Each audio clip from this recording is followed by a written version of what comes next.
नमस्कार। नमस्कार। कई दिनों से मेरे मन में चल रहा था क्योंकि मैं अपने चारों तरफ बहुत सारे बच्चों को वॉच कर रही थी, तो उनमें कहीं ना कहीं मुझे न्यूट्रिशनल डिफिशियंसीज दिख रही थी। उनके सिम्टम ऐसे शो हो रहे थे। Most of the school children में मैंने देखा कि वो सबसे पहले उनमें लिथार्जिटिक बहुत ज़्यादा, यानी कि पूरे टाइम उनको थकान फील हो रही है। थोड़ी थोड़ी देर में वो बीमार, यानी कि वीक में 2 से 3 दिन वो बीमार रह रहे हैं। तरह तरह के इन्फेक्शन उन्हें हो रहे हैं और स्नीजिंग और कफिंग तो बहुत ज़्यादा होने लगी। और इवन उनका जो फोकस है वो भी सही नहीं रह रहा है, यानी कि किसी भी चीज़ में वो फोकस नहीं कर पा रहे हैं। और उनकी जो बोन डेंसिटी है, उन्हें लेग में पेन स्टार्ट हो रहा है, बॉडी में एक हर जगह उन्हें फील हो रहा है। तो ये सब सिम्टम्स देख के मुझे रियलाइज़ हुआ कि कहीं ना कहीं हमारे बच्चों में जो न्यूट्रिशनल डिफिशियंसीज आ रही हैं। फर्स्ट तो हमारा जो फूड हो रहा है, इवन हम उन्हें हेल्दी खिलाना चाह रहे हैं, लेकिन अभी बच्चों को क्रेविंग इतनी ज़्यादा हो गई है और बाहर के जंक फूड की आदत इतनी ज़्यादा उनको हो गई है कि वो घर का खाना खाना मोस्ट ऑफ द टाइम पसंद नहीं करते हैं। अगर खा भी लेते हैं तो पूरा दिन कुछ ना कुछ स्नैक्स आइटम वो ढूंढते रहते हैं। इसी के चलते उनकी बॉडी में ये सारी डिफिशियंसीज आ रही हैं। और सेकेंडली, सनलाइट से एक्सपोजर उनका होता नहीं है, क्योंकि आउटडोर गेम्स वो खेलने बहुत कम जाते हैं, और जाते हैं तो अभी शाम के टाइम ही जा पाते हैं।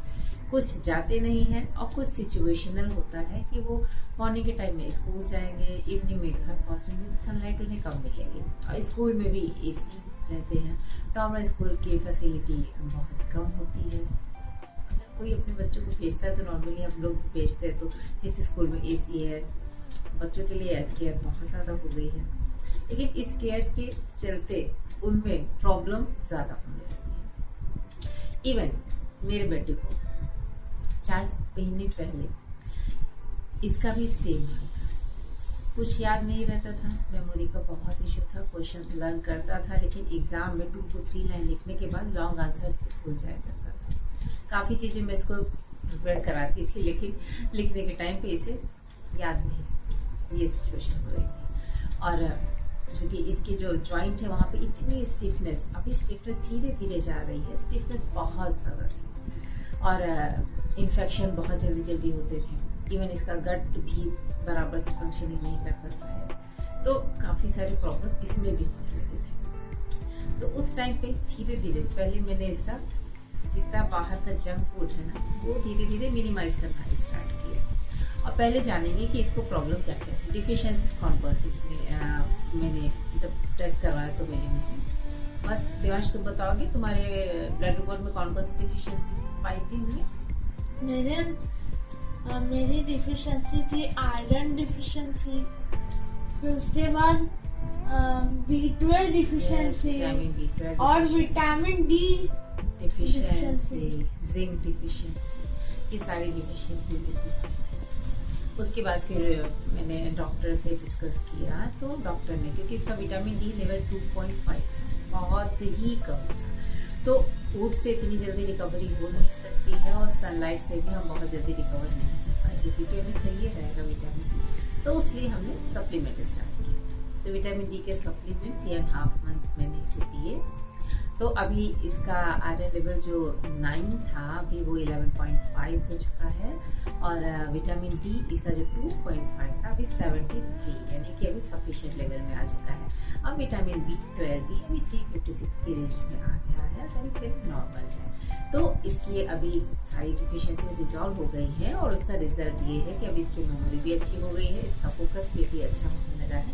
अभी कम से कम ये कुछ लर्न करता है तो इसे अगले दिन याद रहता है और बता पाता है सारी चीज़ें अभी, तो काफ़ी प्रोग्रेस है, अभी अच्छा रिकवर कर रहा है। और अभी इसका जो फूड ने स्टार्ट किया था, इसकी डाइट जो स्टार्ट की थी कि आयरन लेवल इसका डिक्रीज नहीं होना चाहिए है, अब B12 इसका अच्छा रहना चाहिए, तो B12 के लिए मैंने इसे मोरिंगा देना स्टार्ट किया। तो इवन मोरिंगा ऐसे खाना लीफ तो मेरे लिए पॉसिबल नहीं होता, क्योंकि बच्चों को थोड़ा सा प्रॉब्लमेटिक लगता है, तो मैंने मोरिंगा की हाइपर टेबलेट्स होती हैं वो एक टेबलेट इसे देने स्टार्ट की। वो काफ़ी अच्छा रहता है विटामिन B12 डिफिशियंसी को दूर करने के लिए। तो ये सब कुछ मैंने इसका स्टार्ट किया। चलिए अब डिस्कस करते हैं हम आपके बच्चों के बारे में। क्या आपके बच्चों में भी ये सेम प्रॉब्लम्स आप देख रहे हैं? मैंने तो काफ़ी कुछ रिकवर किया है, बट अगर आपके बच्चों में भी ये डिफिशियंसीज दिख रही हैं आपको, मतलब ये सिम्टम्स भी नजर आ रहे हैं, तो आप पहले तो उनका ब्लड टेस्ट करेंगे, क्योंकि ईयरली बच्चों में, क्योंकि पहले के ज़माने में क्या था कि हमारे जितने भी खाने पीने की चीज़ें थी सारी ऑर्गेनिक होती थी, तो और बच्चों का एक्सपोजर सनलाइट में अच्छा होता था और अच्छा खासा वो खाते थे, बाहर खेलते थे, तो फूड डाइजेस्ट भी अच्छे से होता था, विटामिन डी भी उनका अच्छा रहता था, और चूँकि फूड उनका ऑर्गेनिक रहता था, उनका मूवमेंट बॉडी का अच्छा रहता था, तो सारे जो न्यूट्रिएंट के एब्सॉर्प्शन होते हैं वो बहुत ही अच्छी तरीके से होते थे बॉडी में, इसलिए उस टाइम पे डिफिशियंसीज नहीं होती थी। लेकिन अभी क्या है, पहले तो फूड इनटेक उनका प्रॉपर नहीं है, और उसके बाद वो एब्सॉर्प्शन लेवल भी उनका अच्छा नहीं रहता है, बिकॉज हमारे फूड ऐसे हो गए हैं कि अगर हम ले रहे हैं अपने मतलब अपने हिसाब से तो हम न्यूट्रिशन रिच फूड ले रहे हैं, फ्रूट्स और वेजिटेबल्स, लेकिन अभी उसमें कितनी प्योरिटी है कितनी नहीं है तो हम सबको भी जानते हैं। तो चलिए अब डिस्कस करते हैं हम फूड के बारे में। तो अगर ऐसा कुछ है तो अपने बच्चों का ब्लड टेस्ट करवाइए और देखें कि उनमें कोई डिफिशियंसी नहीं है, और उस डिफिशियंसी के लेवल के हिसाब से हम स्टार्ट करेंगे। अगर उनका विटामिन डी 20 to 25 तो नॉर्मल सनलाइट और डाइट चेंज करके, डाइट में थोड़ी बहुत चीज़ें इंक्लूड करके वो फुलफिल हो सकता है। लेकिन अगर उससे कम आपका विटामिन डी लेवल है तो वो सप्लीमेंट्स आप डॉक्टर के सजेशन से ले सकते हैं। अब B12 के लिए आप मोरिंगा ले सकते हैं, मिल्क प्रोडक्ट ऐड करेंगे तो उसे B12 की डिफिशियंसी में रिजॉल्व हो जाएगी। और मोटा मोटा ये समझ लेते हैं एक तरीके से मैं आपको पूरा डाइट मैक्रोन्यूट्रिएंट से लेके माइक्रोन्यूट्रिएंट तक का आपको शेयर करते हैं। तो स्टार्ट करते हैं मैक्रोन्यूट्रिएंट। देखिए मैक्रोन्यूट्रिएंट में हमारे कार्बोहाइड्रेट, हमारे प्रोटीन एंड फैट। तो कार्बोहाइड्रेट जो कि बच्चों की ग्रोथ के लिए, उन्हें एनर्जी के लिए काफ़ी ज़्यादा रिक्वायर्ड होता है, तो कार्बोहाइड्रेट लेवल आप उनका अच्छा रखेंगे। लेकिन कोशिश करें, जैसे कि मैं अपने हर वीडियोस में बोलती हूँ कि कार्बोहाइड्रेट अगर आप ले रहे हैं तो रिफाइंड कार्बोहाइड्रेट ना लें, कोशिश करें कि कॉम्प्लेक्स कार्बोहाइड्रेट पे आप जाए। कॉम्प्लेक्स में हमारे जितने मोटे अनाज होते हैं, स्पेशली आपको मैदा अवॉइड करना है। शुगर में शुगर कम से कम बच्चों को दें, और जितने भी रिफाइंड चीज़ें बेकरी आइटम्स हैं वो कम से कम दें, और प्रोसेस फूड कोशिश करें कि अवॉइड करें, और ट्रांस फैट वाले जितने भी फूड हैं उन्हें अवॉइड, और पैकेट के जितने भी वेफर्स वो लेते हैं, चॉकलेट है, चिप्स है, कोशिश करें कि वो थोड़ा सा कम क्वांटिटी में, क्योंकि बिल्कुल बंद हम कर नहीं सकते हैं, तो एक कोशिश करें कि एटलीस्ट क्वांटिटी कम कर दें, या फिर उनकी जो ड्यूरेशन है, यानी कि जैसे वो दिन में हर दिन लेना, हर टाइम खाना, यानी कि मॉर्निंग में बिस्किट खा रहे हैं, इवनिंग में बिस्किट्स खा रहे हैं, तो कोशिश करें कि एक बार में आप इवनिंग किया है, उसके बाद धीरे धीरे अल्टरनेटिव पे कर दीजिए, फिर धीरे धीरे डिक्रीज करेंगे, क्योंकि ये सब चीज़ें हमारी न्यूट्रिशन एब्सॉर्प्शन को रोकती हैं, लेकिन हमारी बॉडी में से एब्सॉर्प्शन होता है न्यूट्रिएंट का वो नहीं हो पाता है। तो carbohydrate complex diet, fruits and vegetables बहुत ज़्यादा रिक्वायर्ड है, तो उनमें इनको अच्छा फाइबर भी मिल जाता है, और इसको तो फाइबर मैंने बहुत खिलाया, फ्रूट्स और वेजिटेबल्स बहुत ही अच्छी मात्रा में खा के काफ़ी कुछ अच्छा हो गया। तो अपने बच्चों को फ्रूट्स और वेजिटेबल, बहुत सारे बच्चे फ्रूट्स वेजिटेबल नहीं खाते हैं, लेकिन कोशिश करिए कि उन्हें जो फ्रूट्स उन्हें पसंद है वो लाइए, कैसे न कैसे करके उन्हें खिलाएं। और सब्जियाँ, यानी कि ग्रीन लीफी वेजिटेबल्स होते हैं, कैरेट्स हैं, और जितने भी रंग बिरंगी सब्जियाँ हैं, जितने भी सीजनल फ्रूट्स हैं, सब्जियाँ हैं, वो सब अपने बच्चों को आप खिलाइए। नॉर्मली वो नहीं लेंगे तो उन्हें किसी न किसी तरीके से खिलाइए। आप दाल में डाल के लीफी वेजिटेबल्स दे सकते हैं उन्हें, या फिर पराठे बना सकते हैं, स्टफ पराठे बना दीजिए, सारे वेजिटेबल का मिक्स पराठा भी बनता है, और चीनी में डाल के दे सकते हैं।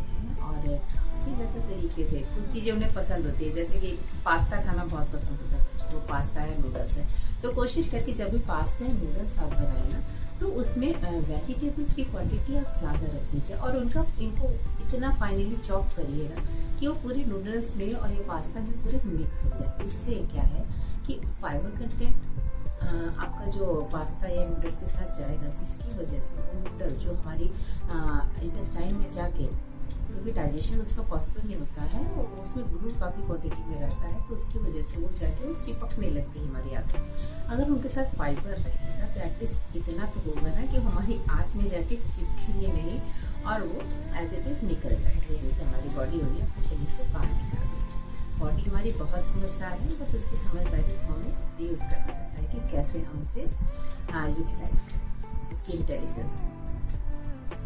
प्रोटीन इंटेक बच्चों में बहुत अच्छा रखना चाहिए आपको। बच्चों का प्रोटीन इंटेक, क्योंकि उनके मसल्स ग्रोथ के लिए उनके प्रोटीन काफ़ी ज़्यादा रिक्वायर्ड रहता है। वैसे भी हमारा बिल्डिंग ब्लॉक कहते हैं हम प्रोटीन को।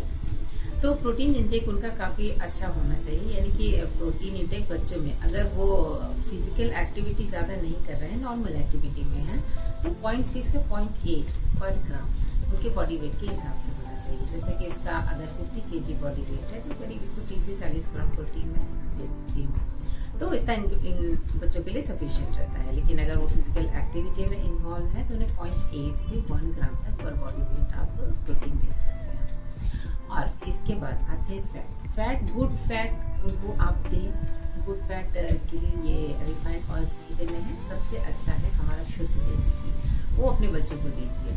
और आप यूज़ कर ले सकते हैं, आप मूंगफली का तेल ले सकते हैं, तिल का तेल यूज़ कर सकते हैं, और सरसों का तेल भी आप इंक्लूड कर सकते हैं। ये सभी आपके बच्चे की बॉडी हेल्थ के लिए बहुत अच्छे रहेंगे, गुड फैट। और गुड फैट में आप नट्स और सीड्स इंक्लूड करें, ये भी बहुत बच्चे के लिए बहुत अच्छे होते हैं। सबसे पहले इनमें ओमेगा 3 बहुत अच्छी मात्रा में होता है, जितने भी हमारे नट्स होते हैं, हमारे सीड्स होते हैं, तो वो बच्चों की ब्रेन हेल्थ के लिए बहुत ज़्यादा रिक्वायर्ड रहता है। तो वॉलनट खिलाइए, अमरूद खिलाइए, पिस्ता खिलाइए, काजू खिलाइए, ये सभी ने खिलाइए, तो इनकी ब्रेन हेल्थ काफ़ी अच्छे से इम्प्रूव होती है। और इसके बाद, और चूँकि हमारे जो विटामिन और मिनरल्स हैं उनके एब्सॉर्प्शन के लिए भी हमें फैट की रिक्वायरमेंट होती है। विटामिन ए फैट सॉल्युबल है, विटामिन डी फैट सॉल्युबल है, विटामिन ई फैट सॉल्युबल है। तो इसके लिए अगर हम फैट हमारी बॉडी में कम हो गया, फैट इंटेक कम लेंगे, तो हमारी बॉडी में मिनरल्स और विटामिन का एब्सॉर्प्शन बराबर से नहीं हो पाएगा। इसके लिए हमारी बॉडी में फैट भी रिक्वायर्ड होता है। और मिनरल्स और विटामिन के लिए हमारे फ्रूट और वेजिटेबल्स आप सफिशिएंट मात्रा में लीजिए। सारे सीजनल फ्रूट्स अपने बच्चों को ज़रूर खिलाइए। और बच्चों की भी डाइट में करीब 20 से 25 ग्राम तक फाइबर आप ज़रूर रखिए, बिकॉज फाइबर काफ़ी ज़्यादा हेल्प करता है न्यूट्रिएंट के एब्सॉर्प्शन में। जैसा कि मैंने अपने फाइबर के वीडियो में आपको पहले भी बताया है कि वो फूड को ज़्यादा देर तक हमारे इंटेस्टाइन में रोक के रखते हैं, जिससे कि उनमें से न्यूट्रिएंट का एब्सॉर्प्शन अच्छे से हो पाता है, हमारी बॉडी अच्छे से एब्सॉर्ब कर पाती है। तो अब बच्चों की डाइट आप दे कैसे सकते हैं, ये तो हो गई हमारे मैक्रोन्यूट्रिएंट और माइक्रोन्यूट्रिएंट की बात, जो डिफिशियंसीज उनमें होती है। मोस्टली डिफिशियंसीज होती कितनी हैं, और आजकल जितनी हो रही है, फर्स्ट आपकी iron deficiency, vitamin D deficiency, vitamin B12 deficiency, और मोस्ट ऑफ द टाइम उनकी जिंक डिफिशियंसी। तो जिंक डिफिशियंसी अगर उनमें है तो उनकी इम्यूनिटी वीक होगी। आयरन डिफिशियंसी है तो उनका कंसंट्रेशन लेवल, थकान उन्हें जल्दी आएगी, लिथार्जिक रहेंगे, इतना सब इफेक्ट आता है उनका आयरन लेवल कम होने का। ठीक है, बहुत जल्दी वो थकने लगते हैं, सांस फूलने लगती है, यानी कि उन्हें आयरन डिफिशियंसी रहती है। इसके बाद विटामिन डी डिफिशियंसी अगर उन्हें है तब भी उनका फोकस अच्छा नहीं रहेगा, उनकी मेमोरी पर भी असर पड़ेगा। विटामिन आयरन और आपका विटामिन डी दोनों ही रिस्पॉन्सिबल होते हैं आपकी ब्रेन हेल्थ के लिए। सेकेंडली, विटामिन B12 हमारे लिए रिक्वायर्ड रहता है, वो हमारी मसल हेल्थ के लिए, हमारी जितनी भी मसल्स हैं, हमारी नर्व्स हैं, उनकी हेल्थ के लिए रिक्वायर्ड रहता है। अगर विटामिन B12 की डिफिशियंसी है तो कहीं ना कहीं आपको मसल पेन रहेगा। काफ़ी ज़्यादा प्रॉब्लम देखते हैं बच्चे, क्योंकि अभी रिसेंटली मैं गर्ल से मिली, जैसे काफ़ी जब मतलब मुझे हमेशा वो उसको कंप्लेन होती थी कि मुझे लेग में पेन है, मुझे हैंड में पेन की प्रॉब्लम उससे रहती थी। और जब उसने टेस्ट करवाया, उसके घर में करवाया गया, तो विटामिन B12 डिफिशियंसी उसमें मिली। Vitamin B12, iron, vitamin D, ये सारी डिफिशियंसी उसमें पाएंगे, क्योंकि ये सारे सिम्टम उसमें भी मैंने देखे थे। तो अभी वापस से उसका भी डाइट स्टार्ट है और मेडिसिन भी ले रहे हैं, बिकॉज में सप्लीमेंट लेने ही पड़ते हैं। दिमाश, तुमने क्या कोई सप्लीमेंट भी लिए थे? हाँ। कौन कौन से लिए सप्लीमेंट? मैंने मेडिसिन ली थी। हाँ, इसने विटामिन डी के लिए सप्लीमेंट लिया है, तो और विटामिन B12 के लिए भी इसने सप्लीमेंट लिया है, अलॉन्ग विद मैंने मोरिंगा भी स्टार्ट किया था। तो अब आते हैं कि आप बच्चों को ये सब खिला कैसे सकते हैं। तो देखिए, नॉर्मल डाइट जैसे आप घर का खाना उन्हें देते हैं, दाल चावल रोटी सब्जी थोड़ा सा सैलड, उनमें प्रॉब्लम क्या, बच्चे दूध नहीं पीते हैं। दूध अगर आप देते हैं, फर्स्ट उसमें प्रोटीन अच्छी मात्रा में मिलता है, 1 गिलास में आपको 6 ग्राम तक प्रोटीन मिल जाता है। और उसके बाद उसमें विटामिन ए आपकी आंखों के लिए बहुत अच्छा रहेगा, जिंक लेवल भी अच्छा रहेगा और कैल्शियम रिच रहेगा, तो कैल्शियम डिफिशिएंसी भी रिजॉल्व हो जाएगी। तो दूध इंक्लूड कर सके तो बहुत अच्छा है। अगर दूध नहीं लेते हैं बच्चे तो कैल्शियम की और भी ज़्यादा चीज़ें हैं, जैसे कि आप सीसम सीड यूज़ कर सकते हैं, यानी तिल के लड्डू बना के उसे दे सकते हैं, और रागी का आटा यूज़ कर सकते हैं, उसकी रोटियां पराठे बनाने में रागी के चिल्ले या रागी के डोसे भी आप बना सकते हैं, उससे भी कैल्शियम बहुत ही सफिशिएंट मात्रा में पाया जाता है। लेकिन बच्चे अगर दूध ले लेते हैं तो कुछ फ्लेवर डाल के भी दे सकते हैं। अब मैं तो इन्हें इलायची का दूध बना के देती हूँ, उसमें इलायची हमने क्रश करके ऐसे से डाल देती, इलायची का स्मेल अच्छा आता है तो वो आराम से ले लेता है। और जो शुगर नहीं देती उसे हनी के साथ में देती हूँ, तो वो इनकी हेल्थ के लिए भी अच्छा रहता है। तो ऐसे भी आप फ्लेवर करके बच्चों को दूध दे सकते हैं। देसी घी अच्छी मात्रा में दीजिए उन्हें खाने के साथ में, और इनकी जो भी चीज़ें हैं जैसे कि स्नैक्स के लिए कुछ रोस्टेड नट्स आप रख सकते हैं उनकी डाइट में। मखाने के साथ जितने भी नट्स यानी कि बादाम है, काजू है, अखरोट है, पिस्ता है, ये सारी चीज़ें रोस्ट करके थोड़ा सा फ्लेवर कर दीजिए। नमक, काली मिर्च या फिर कोई मसाला उन्हें अगर फ्लेवर पसंद है तो वो फ्लेवर मसाला उसमें डाल के आप बच्चों के स्नैक्स के लिए रख सकते हैं। तो इससे उन्हें काफ़ी अच्छा मात्रा में गुड फैट मिल जाएगा और आप प्रोटीन दूध से मिलेगा। तो और फ्रूट और वेजिटेबल उनको एक नियम सेट कर दीजिए कि उन्हें दिन में 2 से 3 फ्रूट्स खाने हैं। तो सीजनल जितने भी फ्रूट्स हैं आप उन्हें खिलाइए, और जितने भी ग्रीन वेजिटेबल्स हैं ऐसे नहीं खाते हैं तो उनके खाने में इंक्लूड करके आप दीजिए, यानी कि उन्हें स्टफ करके पीस के मिलाइए, कट करके मिलाइए, बारीक बारीक ऐसे करके उन्हें दीजिए जैसे भी उन्हें पसंद है, क्योंकि मैं ऐसे ही खिलाती हूँ। लेकिन ये है कि खाने के बाद से लोगों की न्यूट्रिशन डिफिशिएंसी एटलीस्ट रिजॉल्व हो गई है, उसके साथ साथ हम लोगों की भी हो गई है। तो ऐसे आप अपने बच्चों को डाइट दीजिए, उनकी सारी न्यूट्रिशन रिक्वायरमेंट फुलफिल हो जाएगी। और हाँ, इसके साथ ही साथ कोशिश करिए कि सनलाइट एक्सपोजर उन्हें मिले, और उनके बॉडी मूवमेंट बहुत ज़रूरी है। अगर बच्चा खेलने नहीं जाता है बाहर तो कुछ एक्सरसाइजेस ज़रूर इंक्लूड करिए उसकी डेली रूटीन में। एक्सरसाइजेस बहुत ज़्यादा इंपॉर्टेंट है, बिकॉज हमारा बॉडी मूवमेंट नहीं करेगा तो हमारे अगर न्यूट्रिशन का एब्जॉर्प्शन भी बराबर नहीं होगा, वो भी अच्छे से नहीं होगा। और इसके साथ में मोस्ट इम्पॉर्टेंट है कि बच्चों की ब्रेन हेल्थ पे भी आपको बहुत ज़्यादा फोकस करना होगा कि वो स्ट्रेस्ड ना रहे। बिकॉज अगर बच्चा आपका स्ट्रेस में है, बच्चा आप कोई भी, तो भी आप फुल न्यूट्रिशन देने के बाद भी आपकी बॉडी वो न्यूट्रिशन एब्जॉर्ब नहीं कर पाती है। हमारे देवांश के केस में ऐसे ही हुआ, इसको न्यूट्रिशन में दे रहे थे कि हमारा डाइट करीब करीब अच्छा रहता है, तो लेकिन क्योंकि ये स्ट्रेस बहुत लेने लगा था, आई डोंट नो व्हाई, पढ़ाई का स्ट्रेस, क्या स्ट्रेस, तो उसकी वजह से बॉडी में न्यूट्रिशन का एब्जॉर्प्शन कम होने लगा था। इसकी वजह से न्यूट्रिशन डिफिशिएंसी जैसे हुई। तो मैं आपको सजेस्ट करूँगी कि आप मेक श्योर करिए कि आपके बच्चे को कोई स्ट्रेस, किसी प्रकार का एंगर इशू, किसी भी तरीके का मेंटल इशू तो नहीं है, किसी भी इस चीज़ से वो स्ट्रगल तो नहीं कर रहा है स्कूल में, बाहर बच्चों के साथ में, काफ़ी सारी चीज़ें होती हैं बच्चों के साथ में। तो वो आप मेक श्योर करिए कि आपके बच्चे को किसी भी तरीके का कोई इशू तो नहीं है, क्योंकि वो भी आपके बच्चे के जो न्यूट्रिशन एब्जॉर्प्शन में एक बैरियर का रोल प्ले करता है। तो उसकी मेंटल हेल्थ भी आप बराबर रखिए। उसके लिए कोशिश करिए कि बच्चों को थोड़ा ब्रीथिंग एक्सरसाइजेस करवाएं, थोड़ा सा मेडिटेशन में इंक्लूड करें। अदरवाइज कुछ माइंडफुलनेस टेक्निक्स होती हैं वो आप उनके डेली रूटीन में इंक्लूड कर सकते हैं, वो भी काफ़ी अच्छी रहेंगी। और अगर इसके अलावा कुछ भी आपको इश्यू हो रहा है, कुछ भी डाउट हो रहा है, या फिर अपने बच्चे के लिए आपको पर्सनलाइज्ड डाइट प्लान चाहिए, तो आप मुझसे कॉन्टेक्ट कर सकते हैं। और बच्चों के लिए स्पेशल योगा वो भी मैं रिकमेंड करती हूँ, तो उसके लिए भी आप मुझसे कॉन्टेक्ट कर सकते हैं। पहले तो आप मेक श्योर करिए कि बच्चे में अगर कुछ इश्यू है तो पहले उसका ब्लड टेस्ट करवाइए, उसे नोटिस करिए। बच्चा अगर परेशान है, न्यूट्रिशन डेफिशिएंसी से वो सो रहा है, बात बात पे पढ़ाई नहीं कर पा रहा है, समझ रहा है, मेहनत कर रहा है, लेकिन उसे याद नहीं रह रहा, चीज़ें समझ में नहीं आ रही, तो उसे मारने चिल्लाने, कुछ भी स्क्रीनिंग करने के बजाय आप थोड़ा सा उसके साथ बैठिए, नोटिस करिए, डॉक्टर से एक बार सजेशन लीजिए, ब्लड टेस्ट करवाइए। क्योंकि काफ़ी time most of the time ऐसा होता है कि ये डिफिशिएंसीज़ की वजह से बच्चों में प्रॉब्लम होने लगती है। तो आप सबसे यही कहूँगी, अपने बच्चों का ध्यान दें, बच्चों के न्यूट्रिशन पे ध्यान दें और बच्चों की मेंटल हेल्थ इस समय बहुत ज़्यादा इम्पोर्टेंट है। और नेक्स्ट वीडियो में अब वुमेंस के लिए बनाने वाली हूँ, यानी कि हमारे बच्चों के साथ साथ माओ का भी हेल्थी रहना बहुत ज़रूरी है, बिकॉज माएँ भी अपने ऊपर ध्यान नहीं देती है।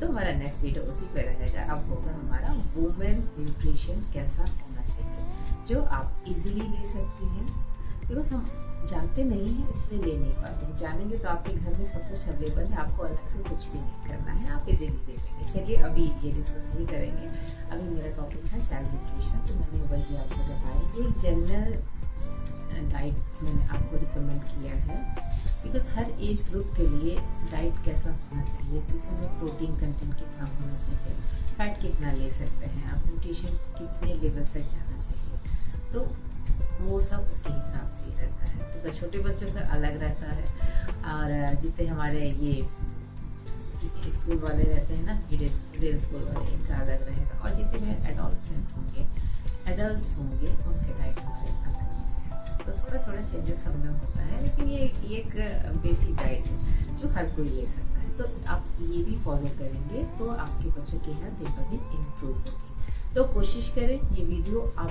देखें, पूरा देखें और अपने बच्चे की हेल्थ को इम्प्रूव करें। Thank you.